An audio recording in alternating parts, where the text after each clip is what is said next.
have a great pleasure of hosting Professor Avi Loeb, who is one of the world's greatest experts on astrophysics, on black holes, on the universe, and on a search for extraterrestrial objects.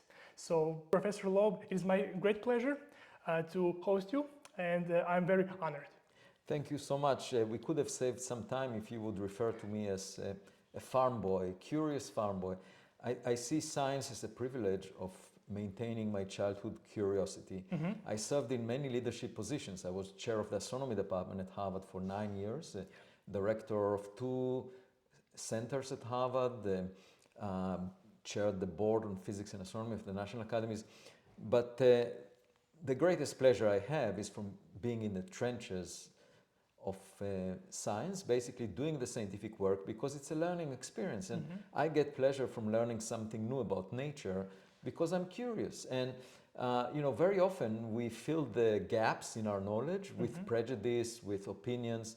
That is very prominent in politics. Right. But science is better than politics because we can get information about nature by observing it, by collecting data. And in that way, there is an arbitrator that teaches us, that mentors us, that nature itself very often surprises us. Just think, 100 years ago, quantum mechanics was discovered. Yeah. And Albert Einstein said, who ordered this? He couldn't really figure out because quantum mechanics was so weird. He thought it must be deterministic, and he was wrong. Yeah. Okay.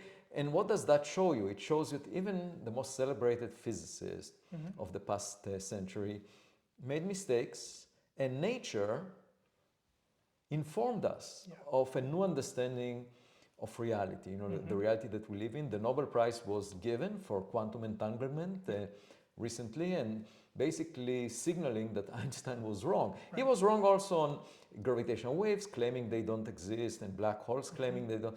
But the beauty of science, it's a learning experience, and just like kids, we can look at the world and study it and make mistakes in the process. That's the way science should be done. Right. Unfortunately, because of psychological reasons, a lot of scientists prefer not to make mistakes, and therefore they assume that they know the answer in advance and are not seeking for evidence. And there are communities of physicists, over the past 50 years, half a century, that's half of modern physics. There is a community of physicists that is completely divorced from experimental data. They don't feel the need to go for data. They're not entangled with any experiments that are testing their ideas. I'm talking about string theory. Yeah. So it shows you that it's not an obvious thing, that not everyone is driven just by the raw curiosity to understand nature. Many people are driven by something else, which basically using science to show off that they are smart. Right, I see. Do you believe that quantizing gravity would be very special for us humans? Would it mean that we are going to be able to create a baby universe? Yeah, so the one mission of physics that was already recognized by Einstein, who developed general relativity as a way of describing gravity, just the curvature of space-time. Obviously, he was also part of the development of quantum mechanics and realized that we need to unify these two theories. And he started doing that without success until his last day.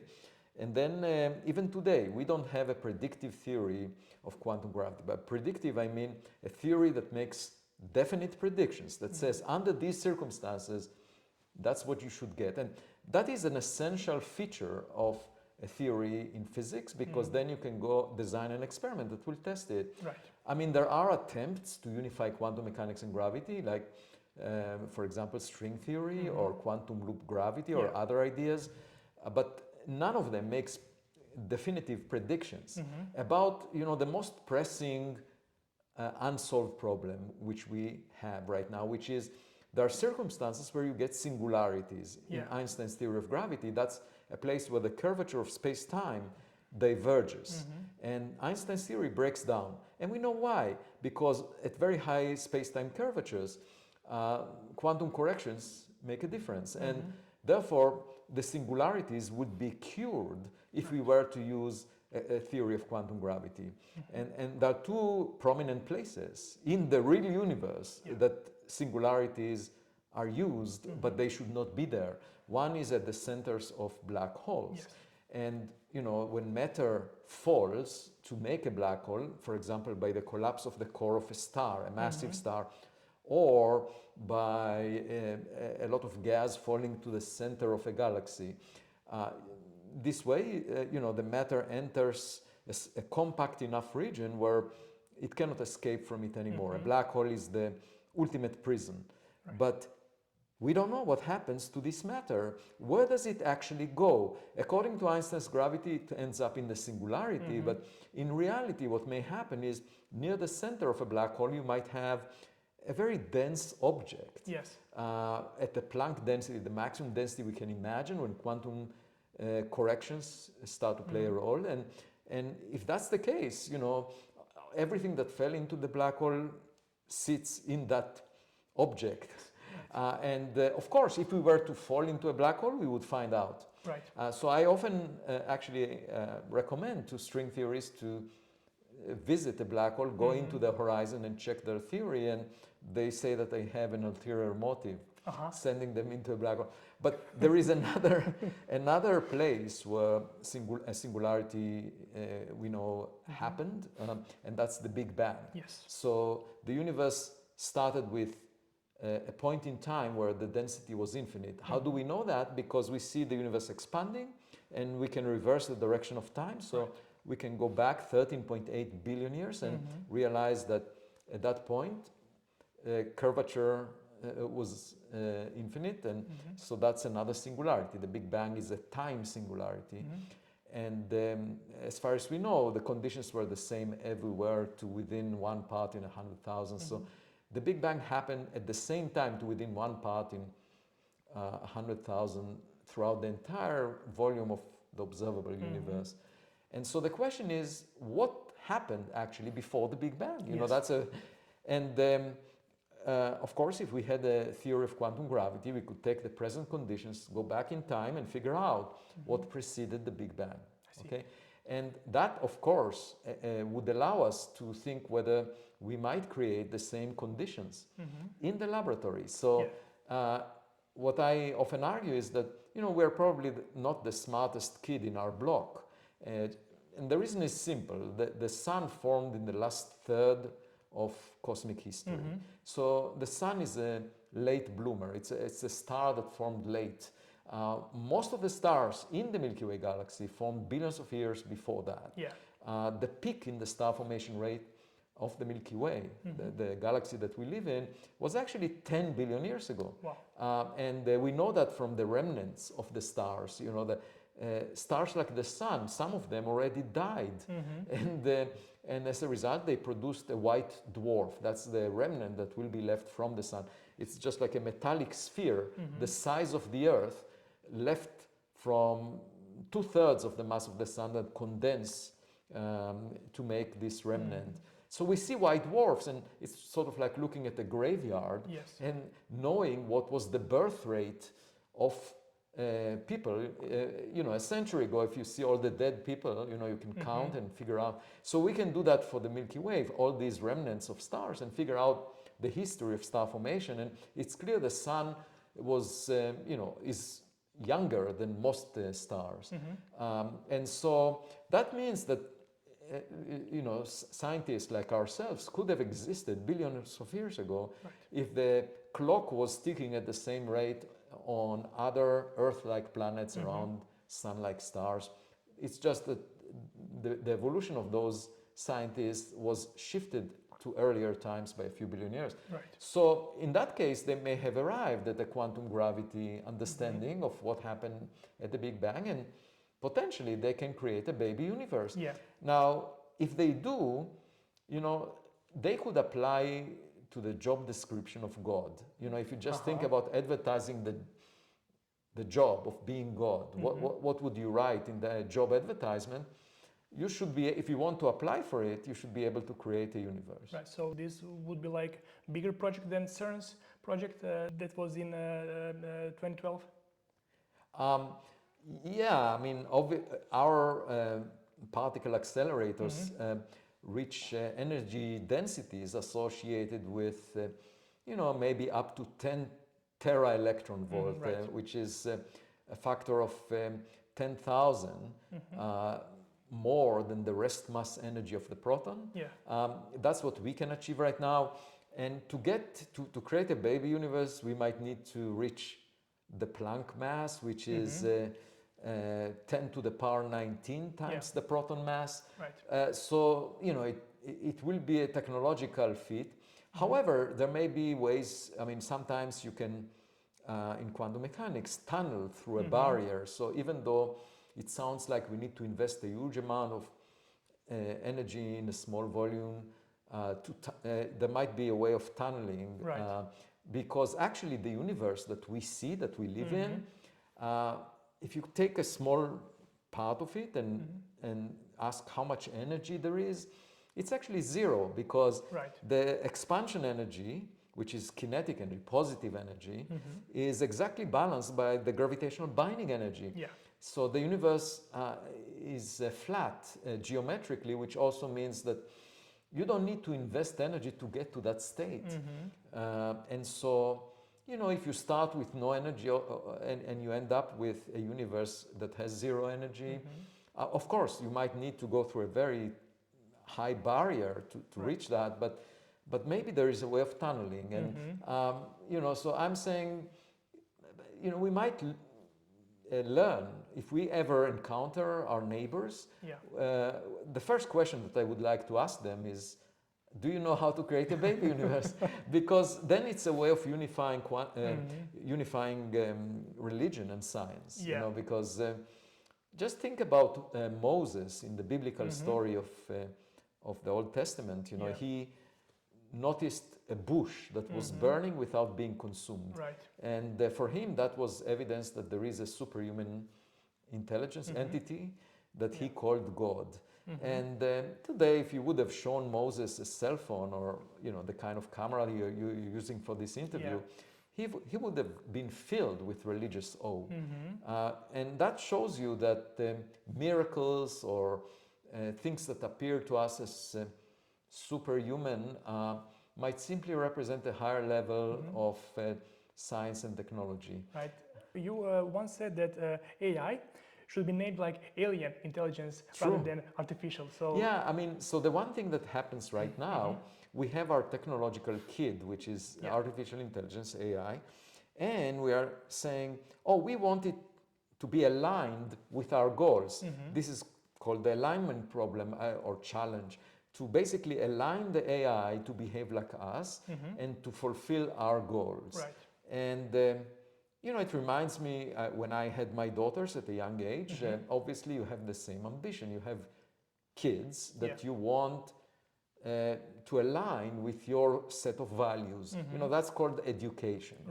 But it doesn't mean that AI thinks the way we do, because it's made of chips, computer chips, silicon, whereas our brain is made of flesh and blood. And, AI does not think the way we do. Now, at the moment, the number of parameters in the human brain is still a factor of 1,000 more than the number of parameters in the most advanced large language models. But eventually, it might be comparable. So we still have a sense of superiority. The AI is often hallucinating, even though that some of my students, I write papers with, they are also hallucinating. And part of it is because they use AI. But eventually, I calculated that within a couple of decades, it's possible we would reach the same number of parameters if you assume exponential growth in now, an interesting anecdote about that is the human brain is basically limited by power. It consumes about 20% of the metabolism of the human body, and it cannot be bigger. That's why we have a limit on the size of our brain. Of course, in principle, if we had more, if we could consume more fuel, more food, we would maybe develop bigger brains. But biologically, that's why the brain has this maximum size. And it turns out that if you wanted AI to have the same number of parameters as the human brain, using the current technologies that we are, and just scaling up, turns out that when you get to roughly the same number of parameters, it will need to use 10 times more than the electric power consumption on Earth. I see. So again, we will be limited by power, but it's a much more gigantic scale. It's all the electric power in the globe. And it's just a coincidence that power limits both of them to the same limit. But my forecast is that once AI systems will reach the same number of parameters, we would start noticing emergent phenomena like consciousness or free will. Because the way I understand it, or I think of it, is that free will or consciousness are just the representations of a very complex system that you can't really model easily. I mean, so you need psychologists to understand people. You can't use physicists. They're completely useless. Why? Because physicists are used to, atoms, molecules, and simple systems that are not as complex.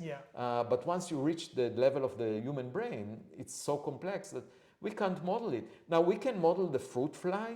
The fruit fly has a small enough number of synapses or parameters that actually we know the wiring of the fruit fly. It was modeled a year ago, and we can simulate that.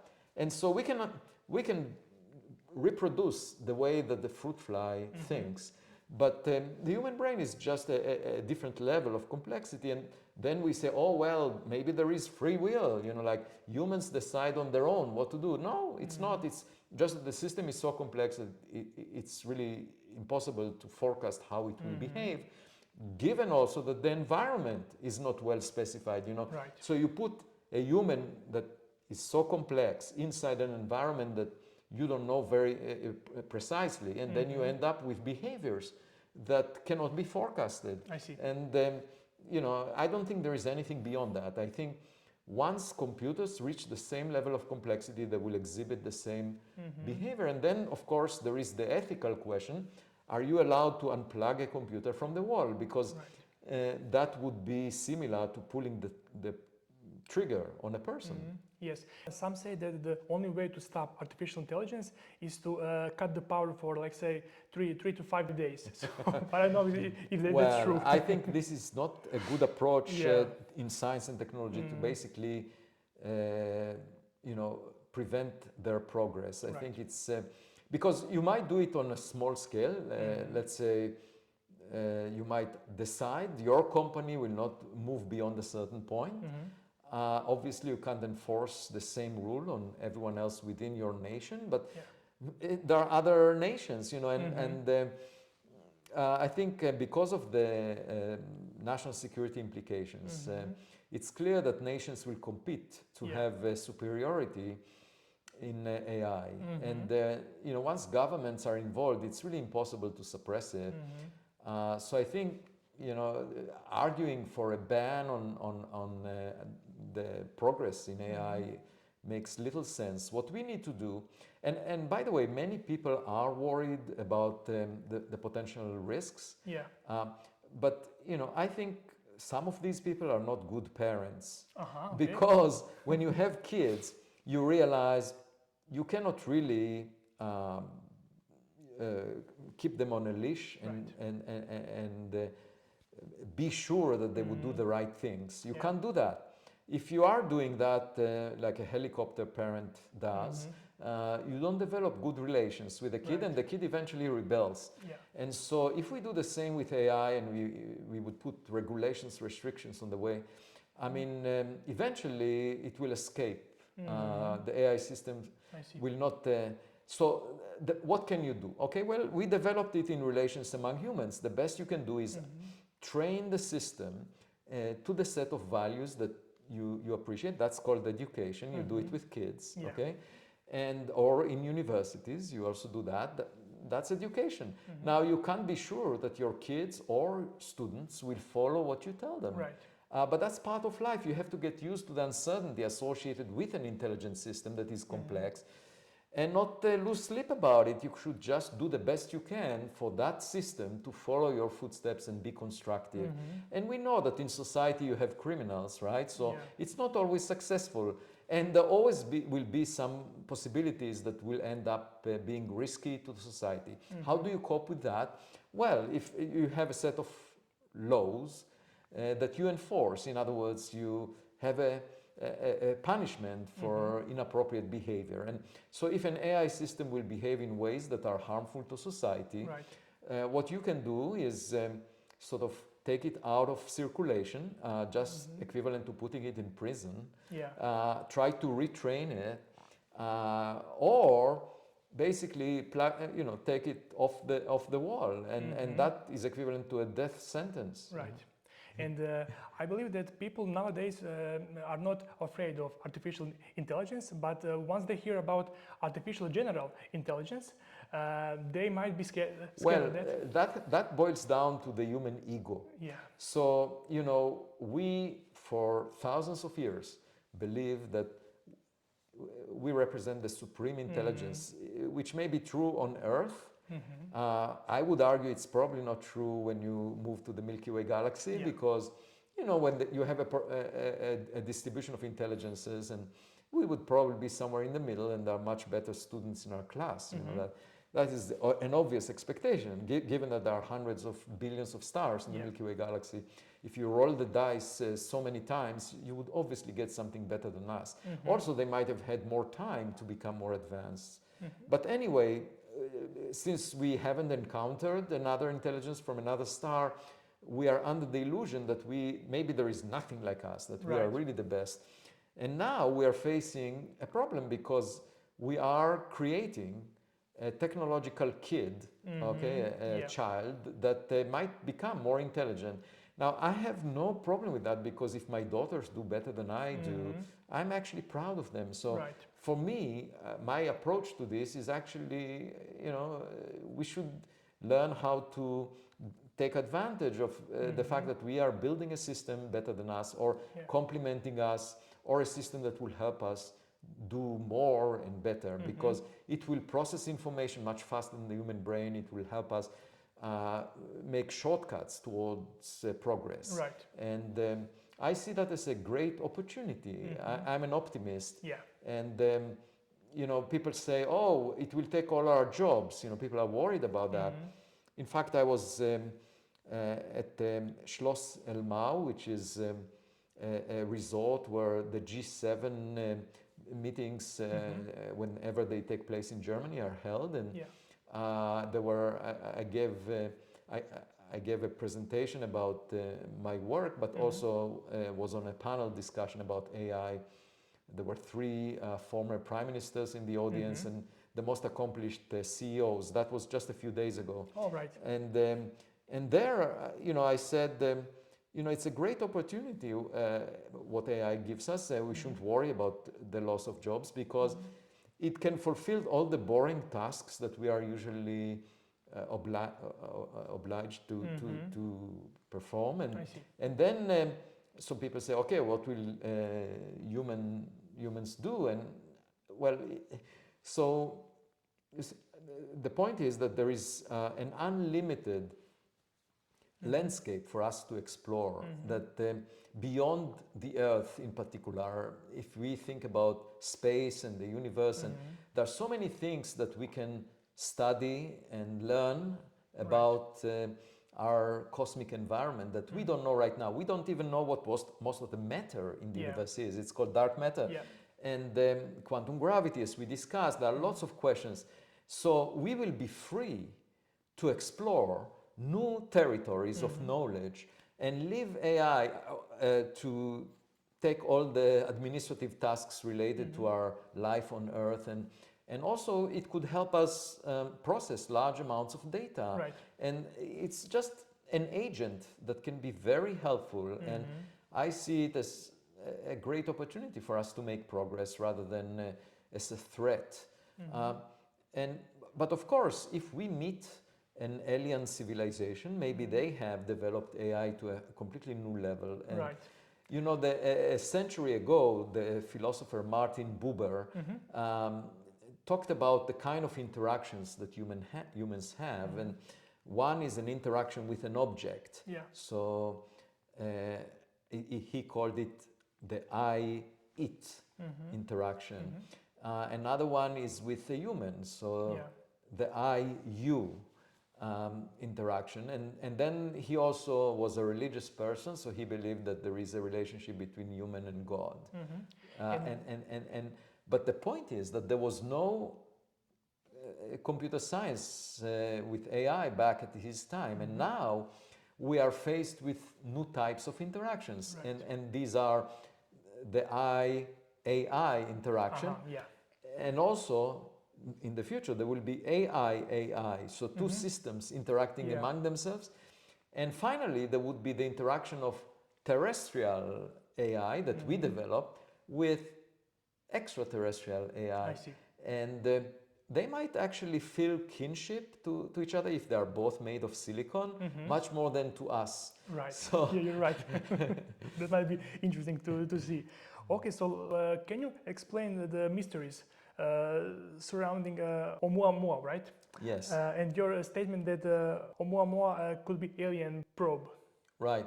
So the discovery of Oumuamua was a turning point in my scientific career because before that I was mostly interested in the first stars and galaxies in the universe. I pioneered this field of research, wrote 2 textbooks on it, and now it's actually featured with the latest images from the Webb telescope. So we are now getting to the data that I was predicting theoretically a few decades ago.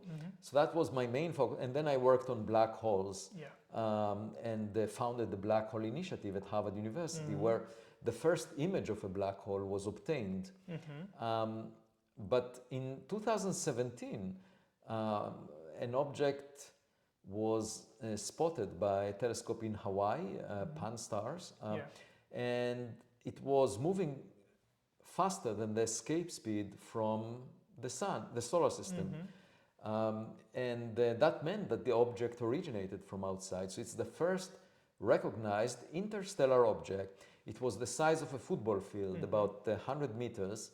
And at first, of course, everyone thought, oh, it must be a rock. And I also thought that. But then as we got more data on it, it looked really weird, unusual. First, the amount of sunlight reflected from it changed by a factor of 10 as it was tumbling every 8 hours. And such a large variation means that the object has an extreme shape. Usually the rocks in the solar system, they change in brightness by at most a factor of 3. So, and so this meant that the object is at least 10 times larger than it is wide. But just think about a piece of paper that is razor thin, tumbling in the wind. The chance of it being exactly edge-on is very small. So a variation in the area of the object by a factor of 10 projected on the sky is really unusual. It may mean that the object is even more extreme than that because it's not aligned exactly with your line of sight. I see. And so in addition to that, there was a push of the object away from the sun by some mysterious force that was falling off consistently with 1 over distance squared from the sun. So it's as if the mass of the sun was reduced because gravity also falls off, the gravitational acceleration also falls off like 1 over distance squared. So the question was, what is producing this push away from the sun? And one possibility is the rocket effect if the object evaporates. But there was no dust or gas found around it when the Spitzer space telescope looked very deeply around it. Nothing. Usually you see cometary evaporation at great distances. You see a cloud of dust, and that's what makes comets so visible even at greater distances. So there was nothing of that type, and I suggested maybe it's the sunlight that is pushing it, and for that the object had to be very thin, less than 1 millimeter. Okay. So I said, well, maybe it's a surface layer of a technological object that was ripped apart, or maybe it's a light sail, maybe it's a broken piece of a Dyson sphere. At any event, nature doesn't make such thin, think of it as a plastic bag tumbling in the wind, Yeah. you know. And so this paper was accepted for publication within 3 days in the Astrophysical Journal Letters. And the reviewer said, yeah, there is actually evidence that the object is most likely flat. Right. Because that's the best fit to the light curve of this object. And indeed, there was a paper later showing that at the 92% confidence, the object must have been flat. Yeah. And 2 years later, there was another object discovered in August 2020, and it was given the name 2020 SO. Okay. And that object definitely was pushed away by reflecting sunlight based on the dynamics. It was not unbound, and then the observers realized actually it's a rocket booster that was launched by NASA in 1966. Oh, really? And it had a very, very thin wall, Yeah. and that's why sunlight was capable of pushing it, because it had a large surface area for its mass. So here you have it, a technological object behaving qualitatively similar to Oumuamua. Yeah. But most of my colleagues still argue, oh, maybe it was a comet, but the cometary tail is invisible, which to me sounds like, I'm the kid saying the emperor has no clothes. Yeah. In this case, there is no cometary tail, that's the clothes. And the adults in the room are saying, oh no, these are beautiful clothes, you just can't see them. So in Hans Christian Andersen's tale, I'm just a kid who is saying bluntly what we know, and the others say, oh no, it's actually a comet with invisible tail, or it's a rock of a type that we've never seen before. And I say, okay, well, Elon Musk in 2018 launched the Tesla Roadster car to space, and calculations show that within 20 million years it might crash on Earth like a meteor. So what will my colleagues say if they were to notice this meteor without knowing that it's a car? They would say it's a rock of a type we've never seen before. Yeah. And I say we should just be open-minded to the possibility that may be technological. Now, why should that be controversial? I mean, to me, it's a very natural thing to say, given that in the context of dark matter, that's the culture I came from. We don't know what most of the matter in the universe is. 85% of the matter. And so in that part of cosmology, it's very much encouraged to come up with possible suggestions, and then the experimentalists are testing those suggestions. So the most popular suggestion when I started doing astrophysics about 30 years ago was, oh, it's actually weakly interacting massive particles. Okay, so we searched for those. Billions of dollars were put into the search. And guess what? We haven't found it. Right. And now the limits are well below what the original natural parameter space was. Some people say, oh, it's supersymmetric particles. Okay, guess what? We invested $10 billion in the Large Hadron Collider, searched for it. We didn't find supersymmetry in the natural range of parameters. Does anyone say that was a mistake? No, because that's the way science is done. As I said before, science is is searching for evidence, and nature is telling you, if your ideas are correct or not. Right. And this interplay is a learning experience. So we should accept it in advance, that we should be open-minded and check possibilities. So I say, okay, well, why should we ignore the possibility of technological origin when there is an anomalous object with anomaly? And then a few years later, together with my student, we discovered that before Oumuamua, there was actually another object that came from outside the solar system. This one was recognized by US government satellites. It was actually 0.5 meter in size and collided with Earth and exploded and created a fireball that released 1% of the Hiroshima atomic bomb energy. Right. So the satellites are monitoring the Earth because they're looking for ballistic missiles. I see. And they obviously worked just in April 2024 when Iran launched ballistic missiles towards Israel. Yeah. And obviously the reason that they didn't make the journey is because of the monitoring system that identified the launch from the heat generated. So the same set of satellites that was constructed about a decade ago can also observe the fireballs from rocks or other objects coming from space and colliding with Earth. As the Earth moves around the sun, it collides with objects. Yeah. These are meteors. And by the way, every year there is a meteor-sized meteor colliding with Earth and generating, you know, a significant fraction of the energy output of the Hiroshima atomic bomb energy. So there is an atomic explosion in our atmosphere every year from a big rock colliding. We don't hear about it in the news because it happens usually at an altitude of, you know, 50 to 70 kilometers, very high up. The reason that the Hiroshima bomb created a lot of damage is because it was designed to explode just above the target. I see. And then the blast wave destroyed the city of Hiroshima. But if you explode it at an altitude of 50 kilometers, nothing reaches the ground most of the time. Every now and then there is a big enough object that goes sufficiently close to Earth to actually create a damage. And we hear, I mean, 66 million years ago, there was this object the size of Manhattan Island, about 10 kilometers in size, and that killed the non-avian dinosaurs, okay? So it created a huge turmoil. I mean, we exist now probably thanks to that rock, because if the dinosaurs were still roaming, maybe we wouldn't come to exist. Anyway, so this set of satellites in 2014 discovered an object moving even faster than 95% of the stars near the sun. Not only that it came from outside the solar system, it was moving at an unusual speed of 60 kilometers per second relative to the solar system outside the solar system. And so this object exploded about 20 kilometers over the Pacific Ocean, above the surface of the ocean.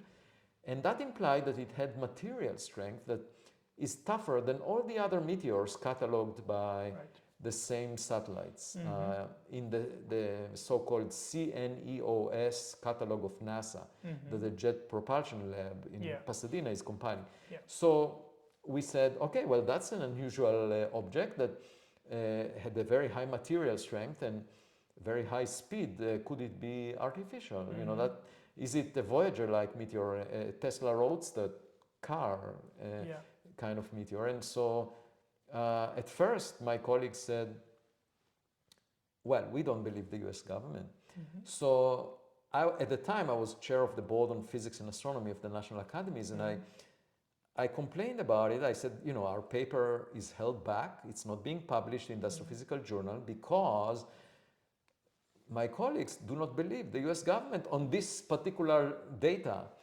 And so one of the members of the board said, I have connection, you know, he was from Los Alamos, I have connections with the White House, let me reach out. And then 3 years later, thanks to the involvement of the Office of Science and Technology Policy in the White House, there was a letter issued by the US Space Command to NASA stating that they looked back at the data and they confirmed that this object at the 99.999% confidence came from outside the solar system based on its high speed. You would think that this would change the opinion of the scientific community. Well, our paper was accepted for publication. The editor and the referees agreed. But a year later, you know, experts on asteroids continued to publish papers saying, you know, we don't believe the US government. Now, what can I do? I mean, if they refuse to look at some data, what? But at any event, I decided to lead an expedition to the Pacific Ocean to collect materials from the site of that fireball. We went there between June 14th to 28th, 2023, a year ago, and we recovered materials. And last week, our paper, very extensive analysis of the findings, our paper was accepted for publication and published, actually already published a few days ago, in the peer-reviewed Journal of Chemical Geology, very prestigious journal. The 3 reviewers of our paper, they all recommended publication with relatively minor changes. And so the paper is out, and what we found is 10% of the molten droplets, less than a millimeter in size, each of them, the size of a grain of sand. We found about 850 of them during those 2 weeks. Basically, we collected them by using a magnetic sled, basically a sled that has magnets on both sides that we put on the ocean floor and dragged with a ship with a 5-kilometer long cable. So just like mowing the lawn, we went 26 times across this region, the survey region, with a ship called, very fittingly called Silver Star. And then we brought the materials to my colleague here at Harvard University, Stein Jacobson.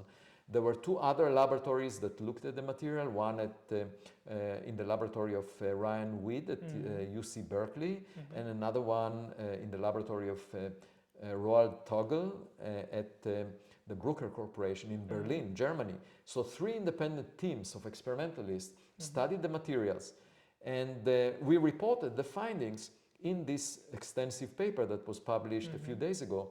And what we found is 10% of the molten droplets had an unusual chemical composition that was never reported in the scientific literature before, and indicates an overabundance of elements like beryllium, lanthanum, uranium, up to 1,000 times more than solar system materials.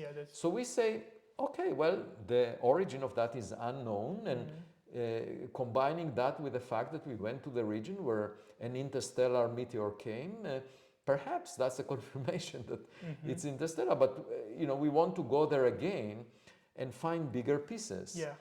Because science is, you always have new questions. The bigger pieces will tell us the nature of the object, whether it was a rock. And actually, I wrote a paper explaining how it could be natural with this abundance of elements. It could be a planet, a rocky planet like the Earth that was disrupted by the most common type of stars, dwarf stars, that spaghettified this rock and created a stream of debris that we find in interstellar space. And it would move at the same speed as this meteor was observed. That's a natural origin, but there is always the possibility maybe it's artificial. And if you take your laptop and throw it to the fireplace, it would melt and you would find an unusual chemical composition in the droplets. But if, on the other hand, you find a broken piece of the screen, it would tell you it's technological. So we hope to go there again, and hopefully within a year we will use a robot with a video feed that would allow us to see what we are picking from the ocean floor. The depth of the ocean is 2 kilometers in that location. By the way, it was a heroic effort. You have to understand, using a magnetic sled to find millimeter-sized spherules at a depth of 2 kilometers across a region 10 kilometers in size that the US government identified. It was a huge amount of effort. And, we can talk about it, but a lot of people are trying to criticize rather than actually say how much this is in line with the scientific method. The scientific method is all about collecting evidence and analyzing it. I had no say whatsoever to the highly esteemed geochemist Stein Jacobson, who analyzed the data. He's a world-renowned geochemist, and he analyzed the material we brought, reached the conclusions I mentioned, and there is no way by which any prejudice would bias what he's doing. He did fully professional. However, a lot of people not only argued that the government data cannot be trusted, but after we brought the materials, they said, oh, you found coal ash. They didn't have access to the material. And then, of course, you have to understand there is this cycle of science journalists that want to get clickbait. And as a result, they are looking for controversy. So they're amplifying the voices of those who criticize. Even though those people do not have access to the materials, how can they say what it is? And, when I spoke just a few days ago in Schloss Elmau, and also when I spoke a day later at the festival, the largest festival of philosophy and music in London, called How the Light Gets In. Yeah. In both occasions, I said, you know, you might ask, what is the strongest force in academia? And you know, you might say, oh well, maybe it's electromagnetism, you know, or any of the other three forces we know about. And I say no. The strongest force in academia is jealousy. And so You're right. and the reason I say that is that the pushback against me only came when the public got excited, when there was a huge amount of interest. And you know, as we are sitting here, just a month ago, two people came and sat with me, came to my home. One is the CEO of the Madison Square Garden and of the Sphere in Vegas. Do you know the Sphere? Yes, I know. It was inaugurated exactly a year ago. And his advisor on art-related concept, James. So his name is Jim Dolan, and her name is Jane Rosenthal, and she is the CEO and the founder of Tribeca. Yes. And they both came to visit me, and they said, we are fascinated with the work. We saw the TED Talk that you just gave. Would you be interested in advising us how to express the search for extraterrestrial life in a way that would appeal to the public in the sphere? Okay, so you know, at first they featured you too, and I said, wow, this is amazing, because that's an opportunity now to communicate how exciting science can be. Science doesn't need to be boring. Yes. Okay, and like some people are, you know, the people who use science to boost their social status, they might always argue that we should stick by past knowledge. They're just like clergy, you know, in theological arguments. However, if you maintain your beginner's mind, if you are always curious and you want to learn, if, you know, we have neighbors, we have partners, because, you know, when we find partners in real life, it changes the meaning of our existence. Exactly. So if we find a partner in interstellar space, you know, a cosmic partner, suddenly the universe will become meaningful. It would not feel lonely. You know, the Nobel laureate Steven Weinberg, he said towards the end of his book, the first 3 minutes, he said, the more we comprehend the universe, the more pointless it looks. And that's what most of my colleagues that do cosmology will tell you. And I say the reason for that is that you focus on elementary particles, you know, physical entities. But if we find a partner, suddenly it will not be pointless anymore. It will give a new meaning to our existence. And, you know, that is, you know, in a way, it would introduce love into the universe. There is a cosmic distribution of love which relates to the interaction among intelligent beings in the cosmos, and we can learn from them. I don't see it as a threat, by the way. I was on a panel just a week ago organized by Deepak Chopra. He's a New Age guru, and he organized a panel discussion in which one of the panelists worked with Stephen Hawking on the book, on his latest book before he died. And that panelist was asked, why was Stephen Hawking so worried about the threat from aliens? And he said, because you know, we don't know that they are vegetarian. You know, if they come here, they could eat us.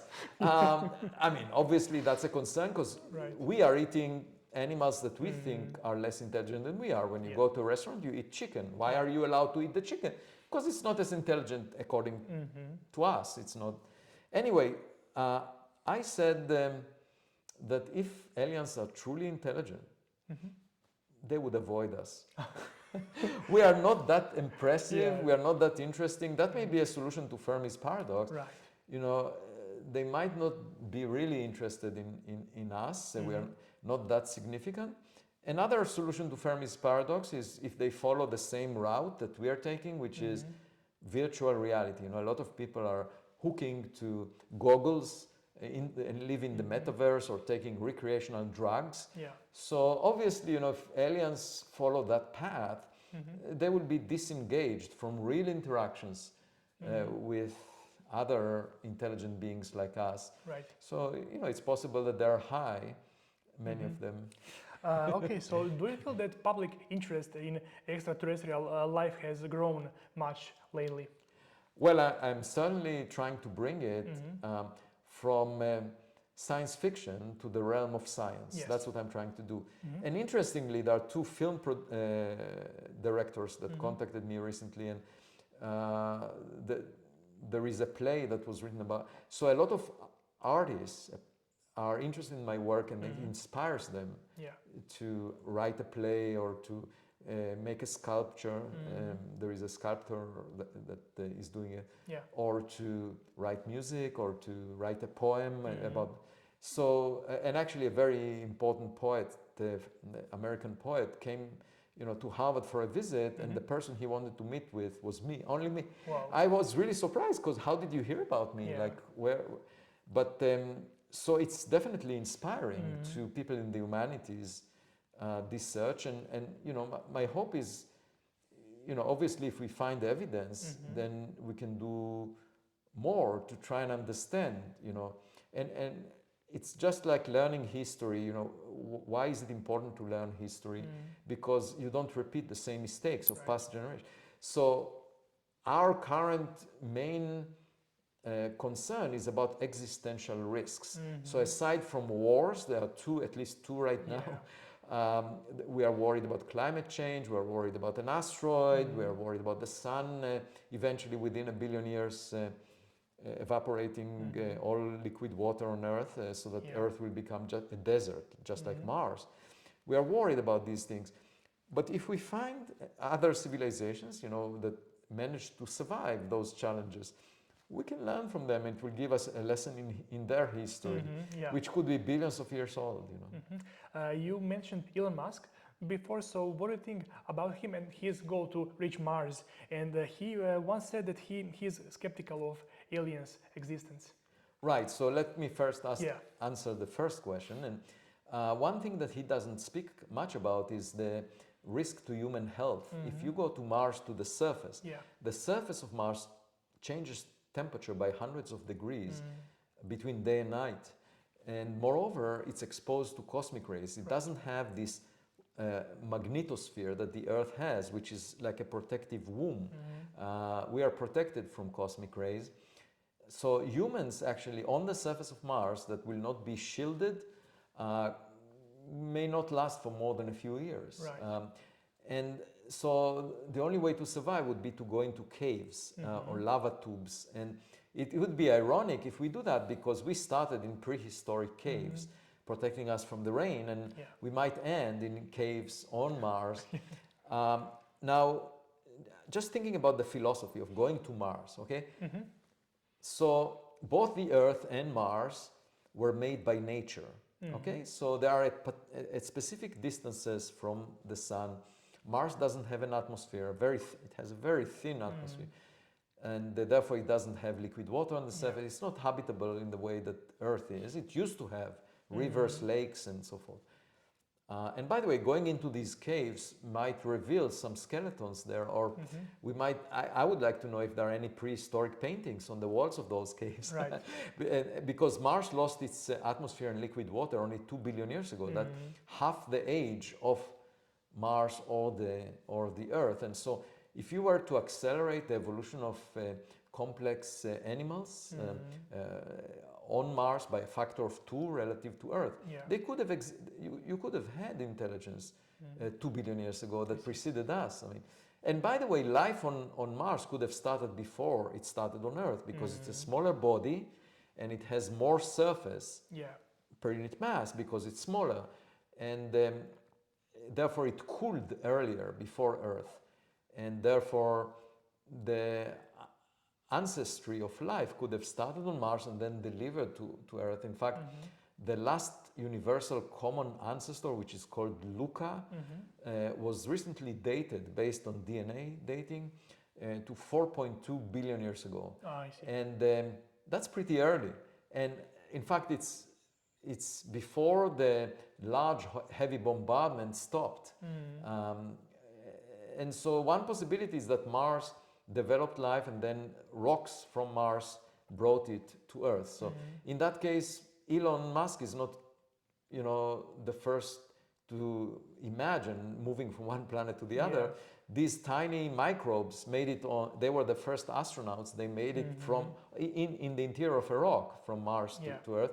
And so Elon is just like a person that wants to go back to the childhood home that we started from. We don't know if maybe we are all Martians in some way. But the point is that Mars does not have the habitat we want. We will need to introduce conditions that are hospitable to humans. And if you do that, then why do we need Mars? It's a rock that nature made. We could build a platform in space. We have the space station right now. It's still relatively protected, not far from Earth. But you can imagine in the more distant future building a bigger platform that will have all the needs that of people, and it would be designed in a way that you can change the distance from the sun to your liking, so it could be a long term, and also you might engage in space travel. And so I think the future is not so much, okay, we are living on one rock, let's go to the next rock that nature made, but instead let's think more creatively and make a space station such that we can control where we are and we can control the conditions on it, design it in a way that would allow people to survive a long time. The other thing is, keep in mind that humans, by Darwinian evolution, we were selected to survive on Earth. Okay, these are the conditions that allow us to live well. But space is much more hazardous. It doesn't offer the nutrients, and there are cosmic rays, as I mentioned, and bombardment by dust particles and micrometeorites. And so another approach to take is basically to say, okay, we will just send our technological products to space. Humans will stay on Earth. We will eventually perish, die, But the same is true about me personally. I know that I will die, and why am I not too worried about it? Because I have two beautiful daughters, and they will have a life beyond me, and they will perhaps have kids, and so there is a sense of continuity. And so if we can generate astronauts that have the artificial intelligence and the 3D printing capabilities, they can go places and reproduce whatever we want out of the raw materials in those destinations. What is it similar to? Well, think about the dandelion flower. It sends out seeds in the wind, and the flower itself is not connected with an umbilical cord to the seeds. The flower just sends the seeds. They carry the information about the DNA of the flower. That's all the flower cares about for maintaining, more generations of flowers like it. And so in the same way, we can imitate what nature does by creating technological equipment that can reproduce what we want on other planets. It can potentially reproduce life. You just put the ingredients, mix them, and you will end up.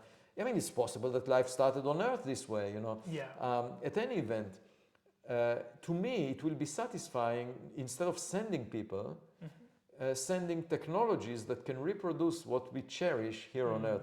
So, again, going back to the Bible, there is this story about Noah's Ark, where he put animals into this ark to save them from the great flood. And that was his way of maintaining longevity and of life despite the great flood. The way I would do it now is a Noah's spaceship, but not putting animals or people on it, because they would not survive the journey in space. Instead, putting an AI system with a 3D printer and just going places. Once you have a self-replicating probe, which is just like the dandelion seeds, then even one civilization like ours in the Milky Way galaxy, within billions of years, can spread and fill up all of interstellar space with probes, because if each probe doubles, it creates 2 probes out of it, and then the 2 probes create 4 probes. It will very quickly, the galaxy will be filled with such things. You also mentioned the space travel. Do you think that time travel will be possible? No, because I'll tell you why. Yes, please. 65 members of my family died in the Holocaust. Okay. My father was born in Germany, and my grandfather had the courage to leave the country before the Nazis started the Second World War. Okay. If time travel was possible, I cannot imagine someone from our future going back in time and killing Hitler. I see.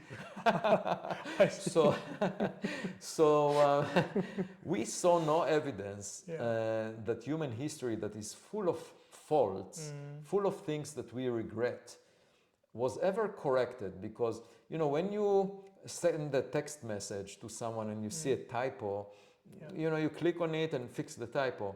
I haven't seen that happening in human history. Right. There are lots of typos in human history, and we could have saved a lot of lives. So now, these people might say, okay, well, maybe it's not possible to change history. You can go back in time, just live in that time, but not change. I mean, from a point of view of a physicist, it just it will be a logical inconsistency if you can reverse the sequence of events that led to your existence, for example. Right. And by the way, we know how, in principle, you can make a time machine. All you need is to have negative masses. You see, we are familiar with masses being positive, so that produces attractive gravity. Okay, so when a photon, a particle of light, is passing near an object, the object is delaying the motion of the photon, and this is called time dilation. Close to gravitating bodies, time is ticking more slowly. Right. So actually the photon will arrive later to the end point compared to a situation where the object with a positive mass was not there. However, if you imagine a negative mass, that will advance the motion of the photon. It will arrive earlier than you expect. And so in principle, you can create a time machine if you had negative masses. Yeah. And so we haven't seen repulsive gravity around an object. So from that I conclude, well, maybe there is no time machine. I see. And you also mentioned Einstein. So what do you think? Is it possible to test his theory of general relativity? To test? Definitely. I mean, there are people who dedicated all of their scientific career to testing. Right. And by now there are some systems that the theory was tested to 1 part in a trillion, for example, pulsars, when you have 2 neutron stars orbiting each other, you can, a pulsar is a very compact object, a neutron star, just the density of a nucleus, atomic nucleus, that has a size of a big city, 12 kilometers in size, in radius, and it's spinning very rapidly, up to 1,000 cycles a second. So there are some millisecond pulsars that are really spinning very fast. So there are rotators that send a beam of radio waves, and that beam is not necessarily aligned with their spin axis, so you end up with the effect of a lighthouse, where the beam intercepts our line of sight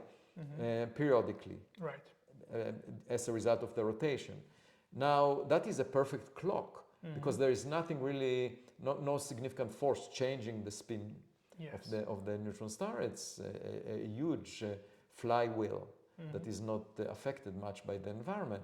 And then if you have a second pulsar, you get a second clock. And then when these clocks are moving around each other, you can test Einstein's theory of gravity. So gravitational waves were first detected this way, and the Nobel Prize was awarded for that. And you can also check, the structure of the space-time, Right. and to a very high precision. And Einstein's theory stands up to the test to an exquisite precision in the case of pulsars, but also, there are other environments in the solar system where we can test. And Einstein's theory so far is extremely successful. Now, the one caveat I should say is that we think of dark matter, which we haven't discovered as of yet, and there is a possibility that, in fact, gravity is being modified at very low accelerations. Right. So, in galaxies, for example, perhaps there is no matter that is invisible, and it's all about modifying Einstein's gravity. So that is a caveat, and that would be a big change because we have a need for large quantities of dark matter to explain the data of the kinematics of galaxies or the universe at large. And so until we find the dark matter, we cannot be absolutely sure that Einstein's theory works. I see. And also, I must say that I read most of your articles on Medium, and they are genius. And I highly encourage people to do the same and to check out your books and your articles. And one article that I find very interesting was, would Albert Einstein end up in academia in 2024? So, what do you think? Would he? Well, I'm not sure because the community of scientists was much smaller back then, and his voice was heard, even though he didn't hold an important position. He was in the patent office when he made important realizations. And nowadays there is so much, there are so many papers being written by so many people. And, I can tell you my personal experience. I'm well established. I had more than 1,000, more than 1,000 scientific papers that were peer-reviewed, published. I have 8 books that I wrote that were published. And then, a couple of weeks ago, I write a paper about primordial black holes. Okay, so these are black holes that could have been produced in the early universe, and they could be the dark matter, for example, tiny mini black holes. They could have a mass anywhere between the mass of an asteroid that is a kilometer in size. Smaller black holes would evaporate by Hawking radiation within the age of the universe, but bigger ones could have existed without going away. And there are limits from all kinds of astrophysical constraints, including gravitational lensing and others. And so the range of masses within, similar to that of asteroids, is still allowed for the dark matter. Right. So I said, well, if you consider black holes, mini black holes in the range of asteroid masses, in fact, the horizon of those black holes is between the size of an atomic nucleus and the size of an atom. And I said, well, there are papers in the literature, scientific literature, talking about the accretion of gas into those tiny black holes. And they're using the fluid description that we use to describe, the accretion of gas by much bigger black holes. But the point is, since the horizon size of these mini black holes is smaller than the size of an atom, you have to worry about quantum mechanical suppression. If they are smaller than the Compton wavelength of an electron, it's just like trying to put inside a small prison, to put a plump prisoner. You can't really squeeze the prisoner into the prison. And even if the prison occupies the fingertip of the prisoner can run away. And so I say, well, then the accretion onto these tiny asteroid mass black holes cannot be described using fluid dynamics. You have to worry about the fact that the Compton wavelength of the electron is bigger than the size of the horizon. And I actually developed some results that show how much suppression there should be. Now, my paper was held back for 3 weeks by moderators of the archive who were not convinced that it's of interest to the community. At the same time, I submitted the paper for publication and it's being refereed. Yeah. But if you look at the archive, which is a collection of preprints, you know, it has so many papers just repeating the same things that we already know again and again and again. Yet when you write something original, the moderators have an issue with that. Yes. They will keep it for 3 weeks. Now, I'm a well-established senior person and I wrote about it on Medium. They didn't blink because they would not show sympathy to a paper just because I complained about it. And I actually wrote to the director of the archive about it.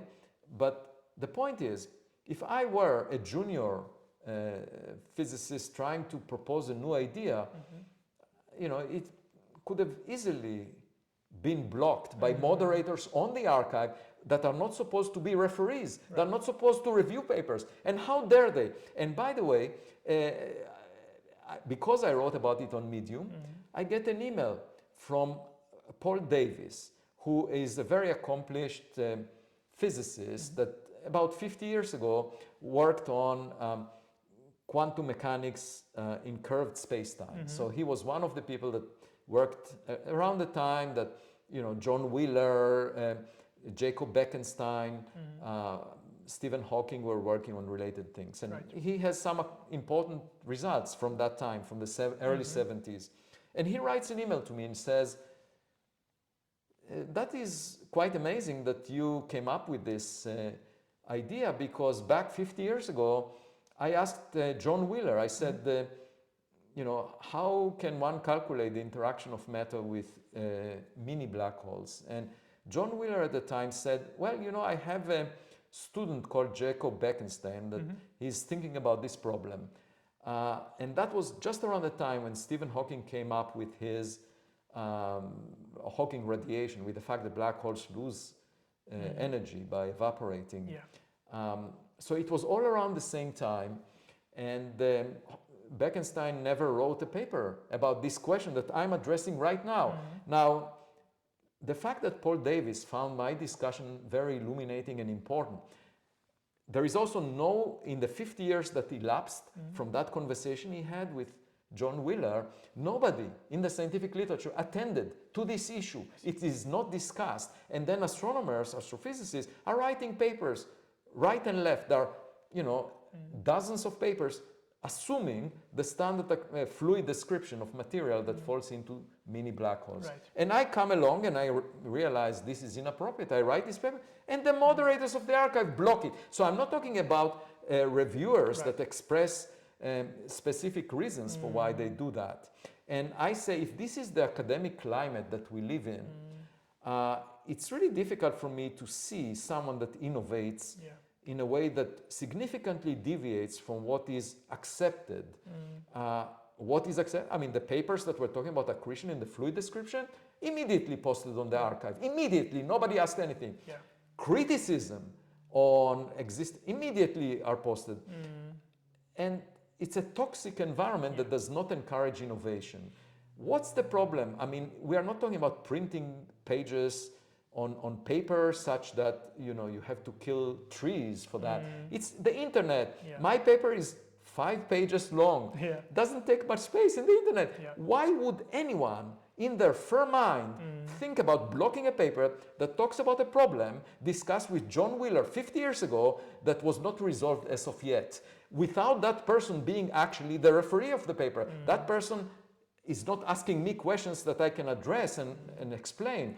That paper, that gatekeeper is just blocking it. So I say, with this climate, how can you expect, you know, young people who are worried about getting jobs in academia and having an innovative idea in a direction that deviates from the paradigm, from the mainstream? How can they do that? There is no way. Now, this is just the first step that they have to go through, just so that the community will know that they wrote something, you know, just for them to post it on a preprint server. And then you ask the second step, which is to get it published, getting it through reviewers. So if they fall on someone like this moderator that is very critical, doesn't want it to be published, that person can invent a million reasons for why the paper should not be published. And then nobody in the scientific community would know about this unborn baby, which makes me really upset, because we are all about exchange of ideas. How can you do that? When we are talking about online posting, which takes nothing,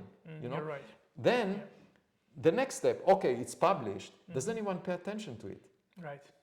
Most of the scientists pay attention to each other just in order to impress each other. So if there is a community already built up around an idea, they work on the same subject for decades and just introduce nuances, and all these papers that could be, thousands of papers on exactly the same idea, nothing new, will get published and republished and published and republished, and you get these cycles of the same idea being worked out again and again and again over every few years. And you see a lot of papers that simply do not carry any new intellectual content. However, if there is a young person that says, no, actually, maybe dark matter does not exist, it's some other form of gravity, theory, this paper will be completely ignored by the practitioners who focus on dark matter. That is an axion or weakling, even though we haven't found it, because there is no traction with an pre-existing community. So it will be completely ignored. I see. So even if you get it published, the attention would be minimized because it doesn't resonate with a community of people working on the subject. However, there could be a community of people working on a speculation that was never tested, completely, like supersymmetry, before it was tested, and then even after it's tested, people are still proud of working on it, just because there is this community and you're using it to demonstrate that you're smart, that you're capable. So my point is, someone like Einstein, that would come up with a completely new paradigm for thinking about space-time, at first might be blocked by the moderators on the archive. Secondly, might be blocked by reviewers. And thirdly, nobody would pay attention to him. Out of the existing clubs that are very big now, hundreds of scientists in each club working with each other, trying to impress each other, and then saying, well, this falls completely outside of my tribe. Why should I even talk about it? So this would be ignored, and there might be a lot of unborn babies, ideas that are really true description of nature, but are completely ignored due to sociology of science right now. How can we change the system? That's the practical question. One is to encourage innovation, out-of-the-box thinking.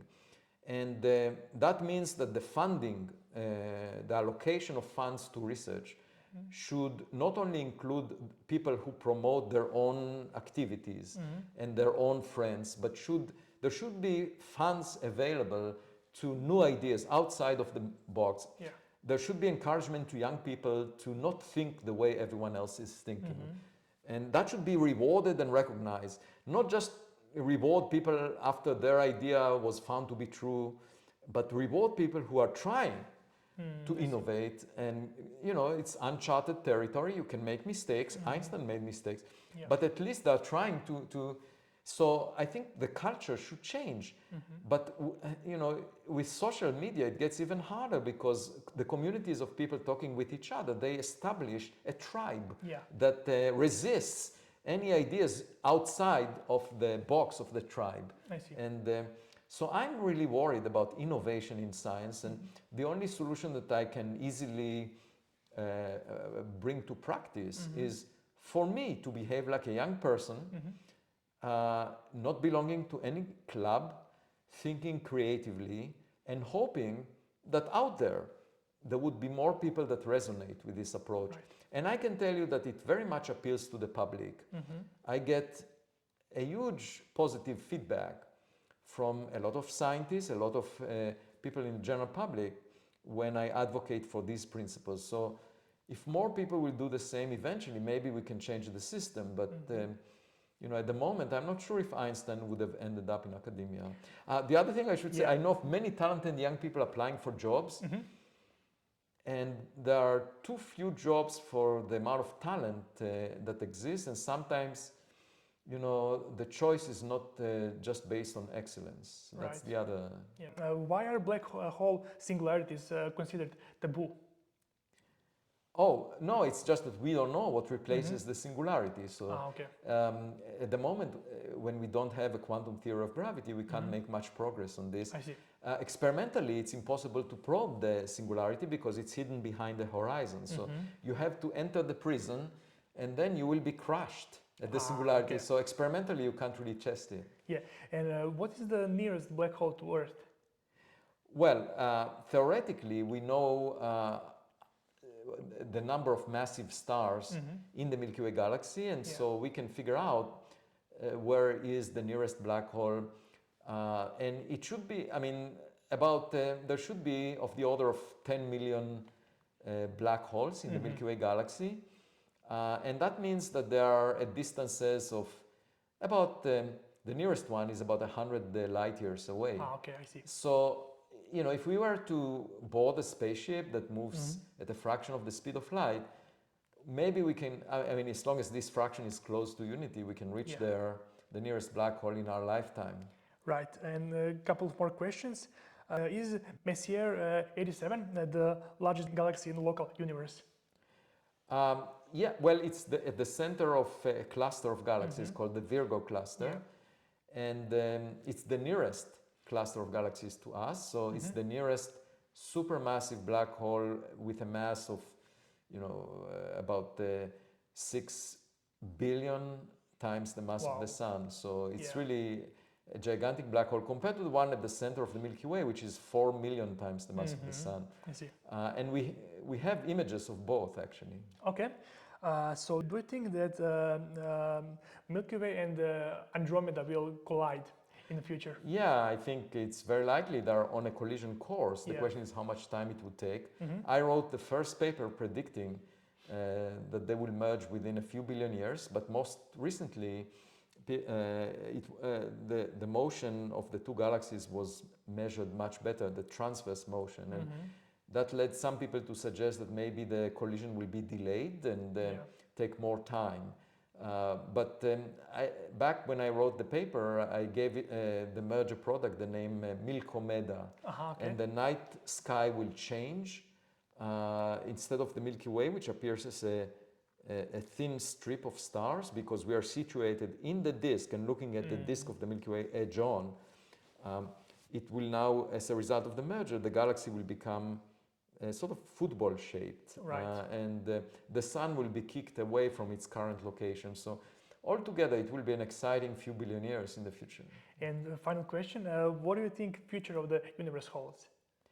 According to what we know as of now, if we just extrapolate that to the future, there will be no galaxies that we can see beyond our own once the universe will age by a factor of 10. Because of the accelerated expansion. And so we will be surrounded by darkness. It will be a very sort of lonely universe, just the Milky Way galaxy with all of its stars. I should say that most of the stars are not are about 1/10 of the mass of the sun. So they burn their nuclear fuel much more slowly than the sun. These are called dwarf stars at 10% of the mass of the sun.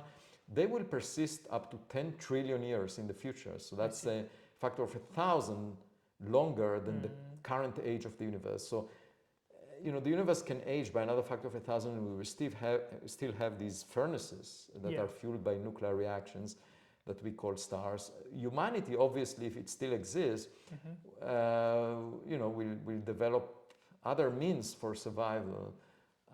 But it will be a very different universe because we will not see the cosmic microwave background, and we will have to believe books that tell us what the history of the universe was. We will not see the expansion because there will not be galaxies receding away from us. So in a way, science can become similar to religion, that there will be a mythical story about how the universe started, but we won't be able to observe the evidence for it, except for one idea that I wrote about in a paper a decade ago, which is stars will still be ejected from the center of the Milky Way galaxy by the black hole. Every now and then the black hole ejects stars. and that pass close to it. Those stars, if we can observe them with our telescopes, will exit the Milky Way galaxy and then accelerate away from it. And so they could serve as beacons of light that tell us that there is accelerated expansion in the universe. Professor Loeb, this was one of the most interesting conversations I've ever had. So thanks so much for your time. I feel honored and privileged to be able to do this conversation with you. My pleasure, and I hope to have many more in the future because Yeah. you know, every day that I live, I learn something new. Right. Thanks so much.